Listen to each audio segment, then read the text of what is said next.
عام زبان میں کہا جائے تو شہباز شریف حکومت کی اتحادی حکومت نے جو 11 جماعتوں پر مشتمل ہے، اس نے 4 مہینوں میں کوئی کارکردگی دکھائی ہو نہ دکھائی ہو مگر نیب کا قیمہ نکال دیا ہے۔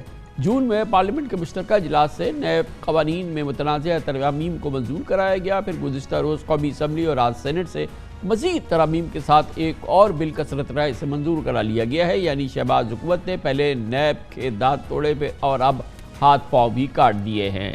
پی ٹی آئی نے آج کے سینٹ کے اجلاس سے احتجاجاً واک آؤٹ کیا۔ نئی ترامیم کے بعد اب نیب 50 کروڑ سے کم کی کرپشن کیسز کی تحقیقات نہیں کر سکے گا۔ ملزم کے خلاف صرف اسی علاقے کی احتساب عدالت میں مقدمہ چلایا جائے گا جہاں جرم کا ارتکاب ہوا۔ نیب تحقیقات کے لیے کسی سرکاری ایجنسی سے مدد نہیں لے سکے گا۔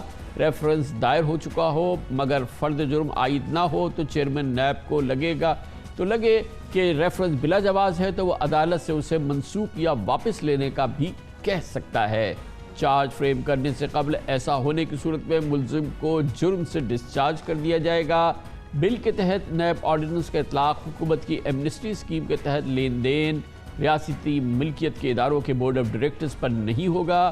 اس کے علاوہ احتساب عدالت کے ججوں کی تقرری اب صدر مملکت کے بجائے وفاقی حکومت ہائی کورٹ کے چیف جسٹس کی مشاورت سے کرے گی۔